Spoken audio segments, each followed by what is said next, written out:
I will defeat the Powerpuff Girls, or my name isn't Mojo Projo. Sami Wildcat Captain may well be the strongest commander in the set.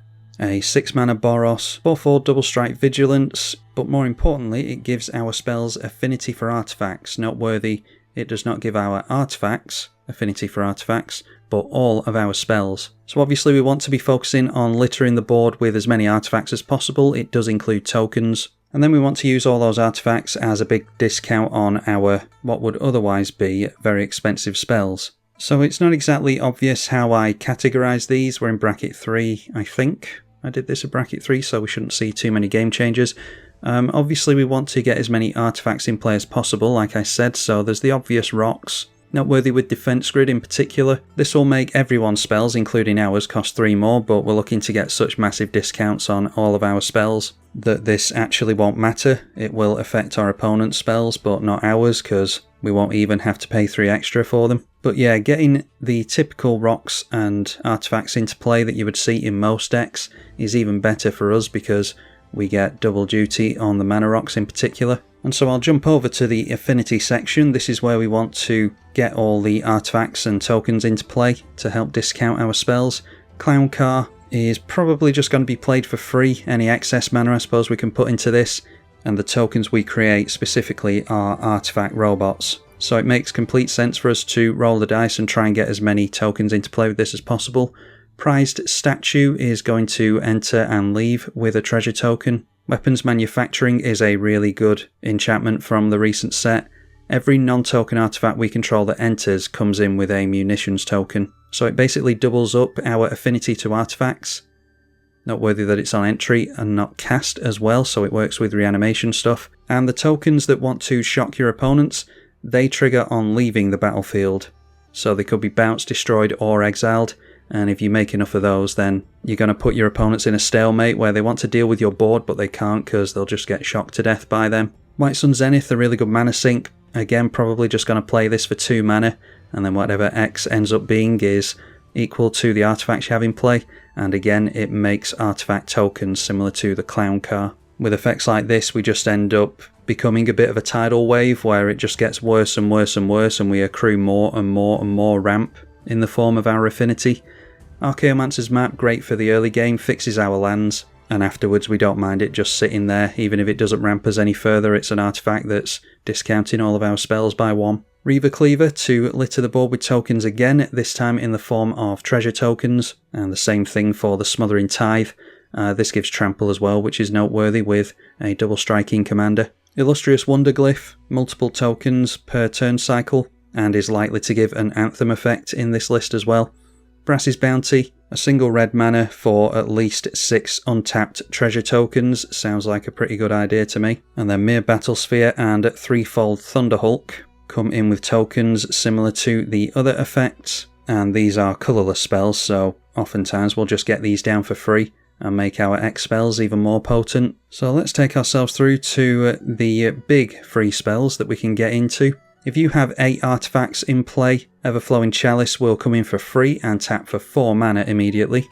And that's no tall order, we should easily be able to do even more than that. Same with Skyclave Relic, this will always cost 6 mana. Well, it's more likely to be free actually, and gives you indestructible means of affinity, as well as those being able to tap for mana for the rest of the game. Thran Dynamo, Solemn Simulacrum are free and means of ramp as well. Bronze Guardian, a single white for a double striker and protects our board with Ward 2 on our artifacts. Darksteel Forge will protect them with indestructible as well. Portal to Phyrexia, often a one-sided wrath, and will allow us to reanimate stuff on our upkeep. Jaya's Immolating Inferno is another X-Spell mana sink. We'll need our commander in play for it, but we do for most of the deck to function anyway. X damage to 3 targets. Let's just say you have 15 artifacts in play, should be easy enough. That is 15 damage to all 3 of your opponents for 2 red mana. You'd be forgiven for thinking that it's all well and good having affinity for artifacts and making all your spells free, or at least very, very cheap, but that just means that you're going to run out of cards in hand really quickly. and you would if I didn't keep so many card advantage cards in the list. So Esper Sentinel, an obvious one for an artifact white deck. Yet another mana sink in Zenith Festival. We can harmonise this from the bin as well, so being able to play a bunch of stuff from Exile again for free, it just completely snowballs out of control when you start getting effects like this down. Big Score and Unexpected Windfall not only rummage us, but they bring 2 treasure tokens into play, giving us even further discounts.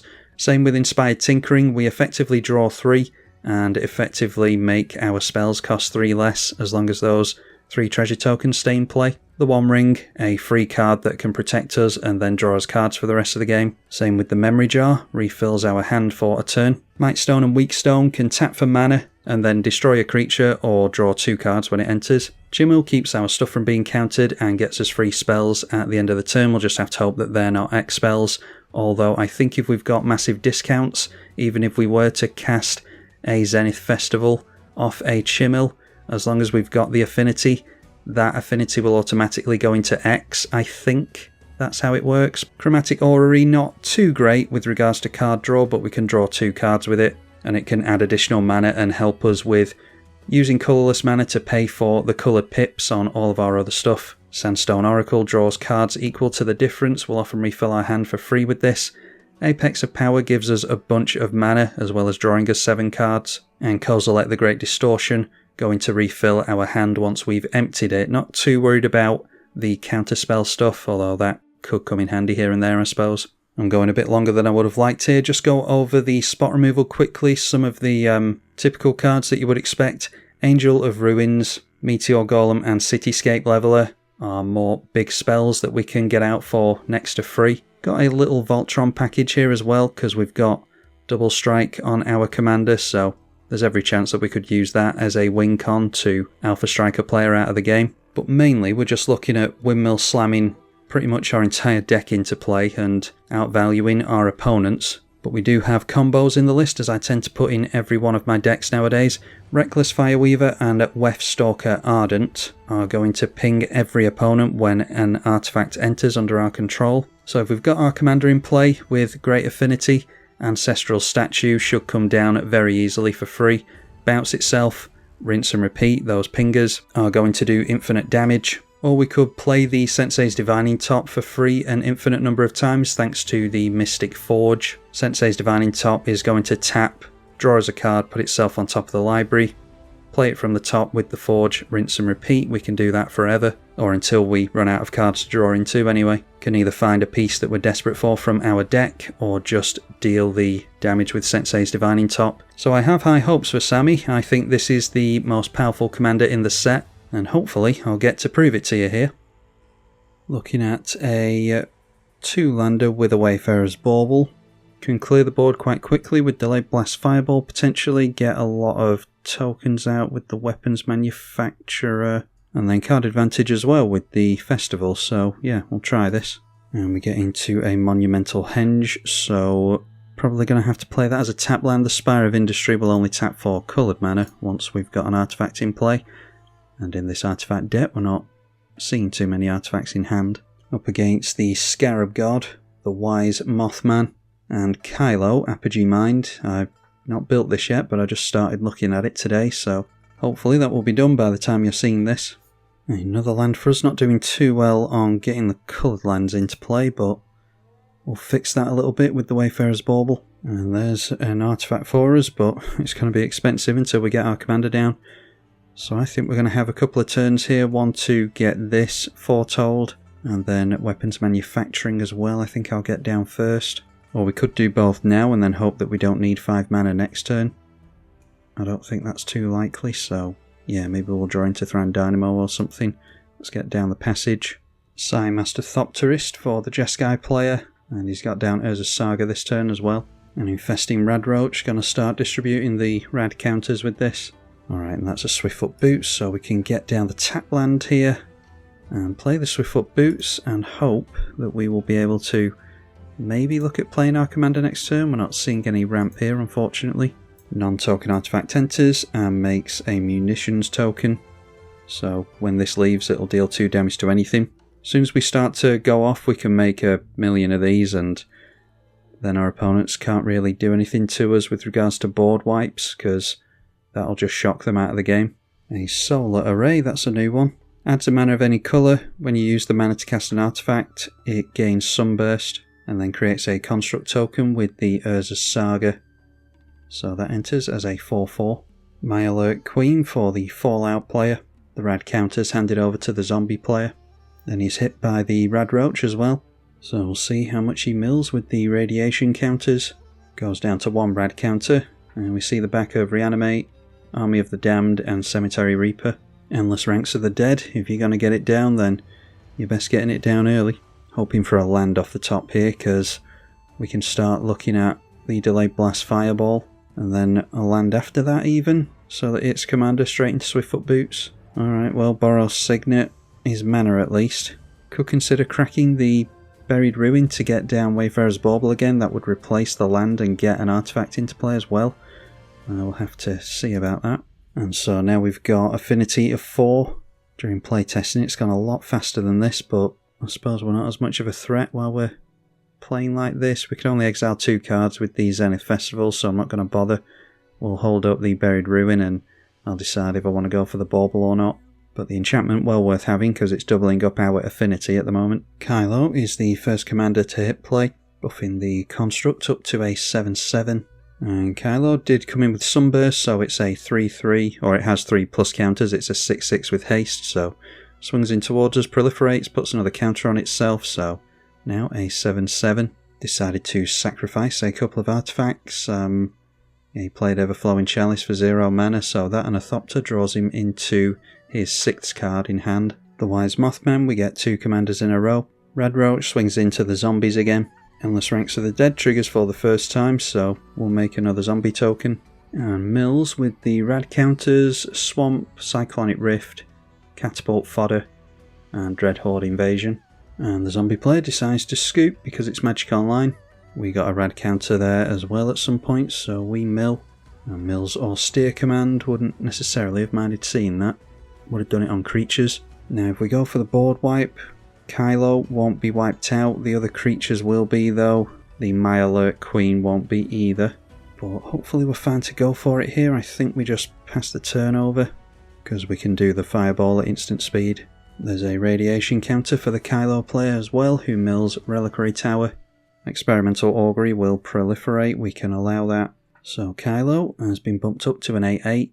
And then we see a Cloud Key, so wait for him to make the other Thopter token before we go for the board wipe here. Does he have any 1-drops? He's got a Sol Ring, so let's see if he swings in straight through us.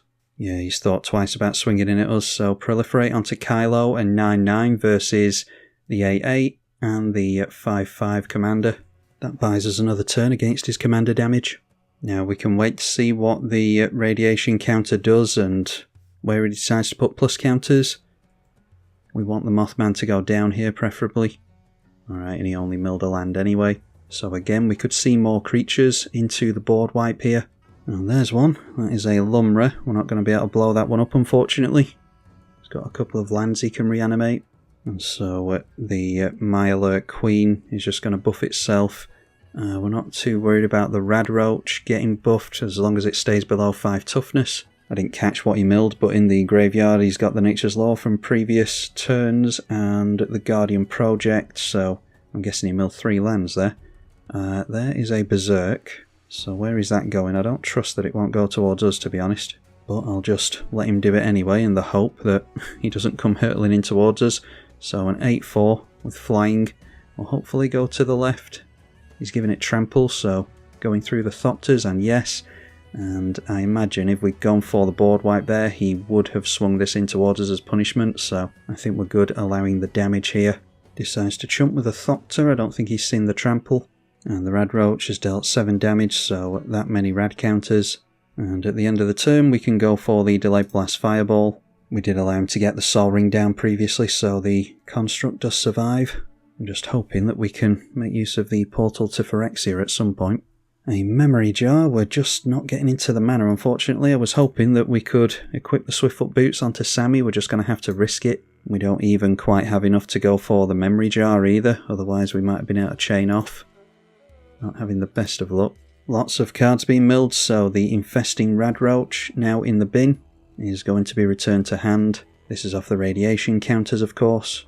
Simulacrum Synthesizer is one that I've not been able to play too much of, but really good to get free artifact creatures into play. And Insight Engine after that, so once you've proliferated enough counters onto that, you're going to draw a lot of cards with this. Decides to activate that straight away, ready for swinging in with his commander. And so yeah, as punishment we expected to get 10 damage from the Kylo player. Not swinging in with the 9/9 at least, but if we're going to go off we need to start looking at doing it next turn. I'm hoping that he's not going to have any other creatures hit play here, because we might be getting down Portal to Phyrexia next turn. This thing is now a 10/10, we've got a 12/12 Lumra to look at as well, so it might be that we just go down next turn anyway. Both of us are at 22. Watchful Radstag, when it evolves it will make a copy of itself, which is going to make our Portal to Phyrexia worse. A Sylvan Caryatid will evolve it thanks to the bigger toughness. Genova Ancient Calamity after that is going to start distributing plus counters, and both the Watchful Radstags continue to evolve. Now with our opponent having more chump blockers, it's more likely that he's going to be turning in sideways with these two beasts. So fingers crossed he doesn't come in towards us. Genova pointed at the Lumra, so that gets a plus counter, now a 14/14. Well, we're not eating damage from Lumra, that's good. Or the Myalert Queen, we've had some lucky attacks here, thankfully. This is the benefit of not looking too threatening though. Both of the constructs go down here. I think I might have ganged up on the Lumra there, personally. But difficult to argue that you should take half your life total to this. Okay, our opponent tapping out here into a Bloatfly Swarm.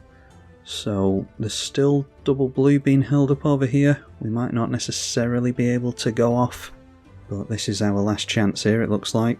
And we finally draw into a land. It is a shock land, so I'll probably hold on to that for now. Tap down the Rogue's Passage to get down a 1-mana Memory Jar. Bear in mind all of our spells, including non-artifact spells, cost X less, where X is our affinity. So weapons manufacturing going to continue to do work for us. Our affinity currently 4, 5 and 6, which means we can go for Meteor Golem. I think Meteor Golem pointed at the Lumra should be fine, tempted as I am to go after this.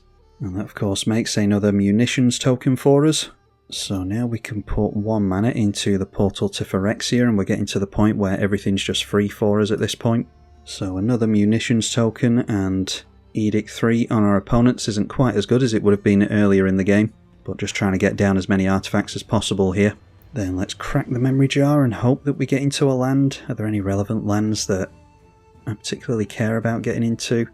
Just knowing our luck this game, I'm not going to draw into a land with the Memory Jar, but let's go for it. It's the right thing to do. Then we can still hold on to Sacred Foundry for another turn from now.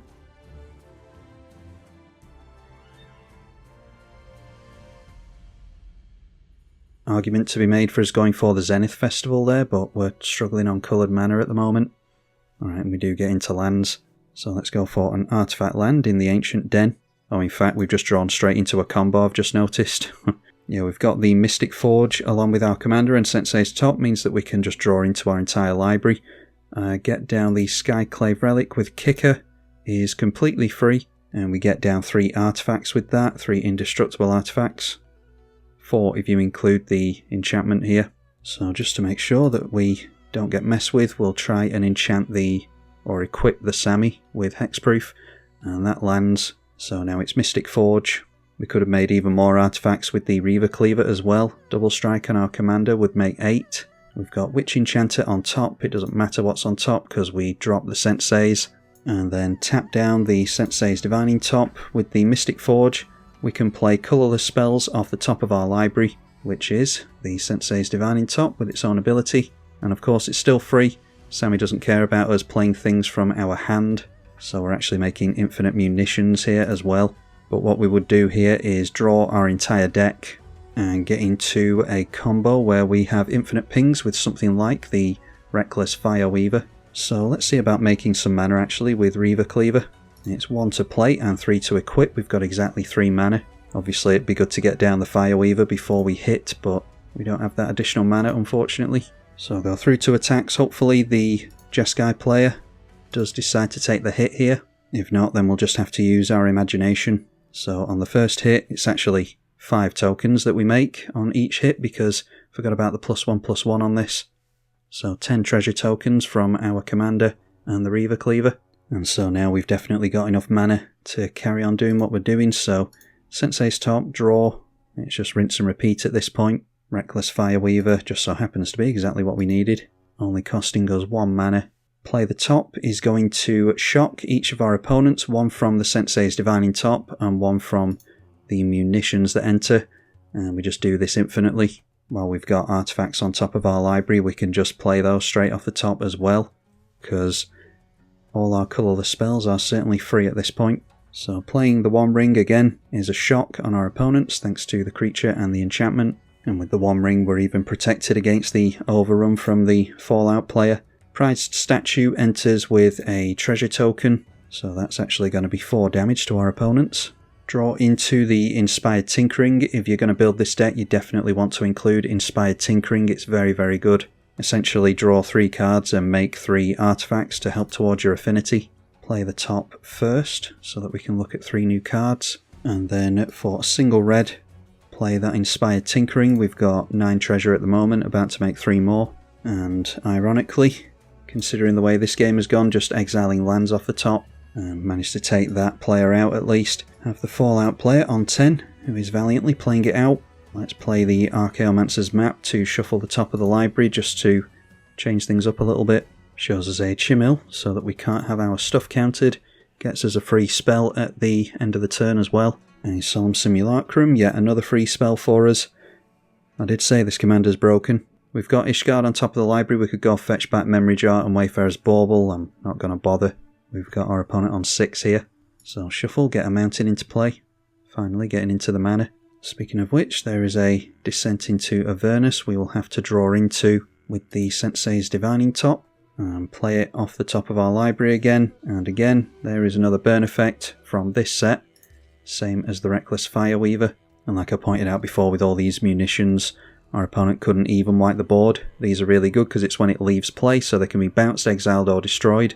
And they will still deal the 2 damage. So this should do it. We'll play the Sensei's Divining Top, and we've got Mithril Coat on top of there as well to protect our commander. Let's play that at flash speed just for the fun of it. Oh, I'm auto yielded, so it's not going to let me. But there we go, our opponents, like I said, very kindly playing that one out. Had some lucky attacks from our opponents there in which we weren't taken out, but sitting back and not looking like a threat is often a half-decent tactic. You have to be careful about suffering the wrath of your opponent. If you have just gone for a wrath like the Delayed Blast Fireball, players can be quite reactionary sometimes. But I didn't exactly keep an incredible hand. I think we could take players out on like turn 4 or 5 with this deck if the wind's blowing in the right direction, and I don't really like doing that. If we can help it at all, like to make more of a game out of it. But yeah, Sami, make no mistake, is incredibly powerful and can just flip the library upside down straight onto the table.